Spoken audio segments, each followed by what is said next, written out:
La lumière a son sens dans les ténèbres. Shalom bien-aimés dans le Seigneur. Notre méditation du jour s'intitule « La lumière a son sens dans les ténèbres ».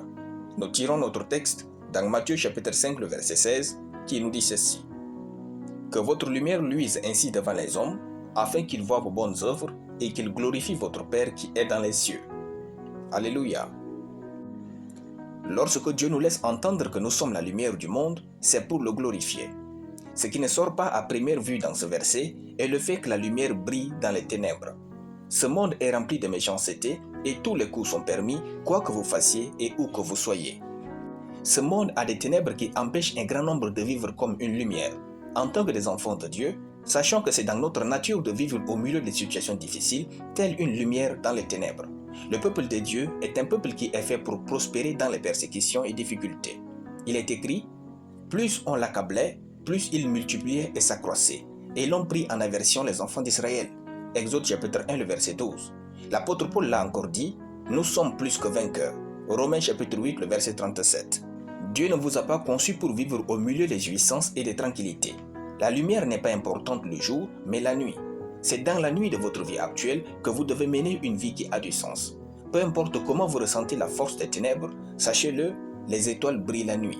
Vous devez être la lumière du monde. C'est dans la nuit de votre douleur que vous devez briller. La raison pour laquelle vous avez l'impression que votre vie est plongée dans les ténèbres, c'est pour vous faire briller. C'est dans la haine des autres que vous pouvez mieux briller en amour. C'est dans la tristesse proposée par la vie que votre joie vous fait mieux briller. C'est dans la pression de la chair que votre esprit vit mieux en brillant. C'est dans le manque temporaire de vos besoins que votre foi en Dieu brille. C'est dans les persécutions que votre pitié en Dieu brille. C'est dans la tentation du diable que votre obéissance en Dieu brille. C'est dans les ténèbres de l'injustice que votre justice brille. Vous êtes la lumière du monde. Ne cessez jamais de briller.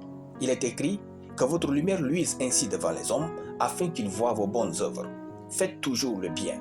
Continuez d'avancer dans la vie et brillez.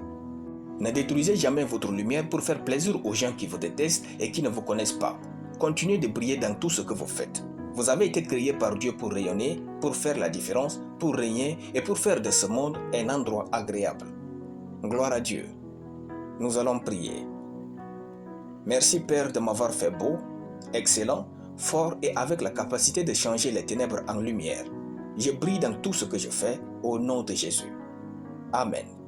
La lecture biblique en une année, 1 Chronique chapitre 1 à 1 Chronique chapitre 2. Soyez bénis, c'était le pain du ciel.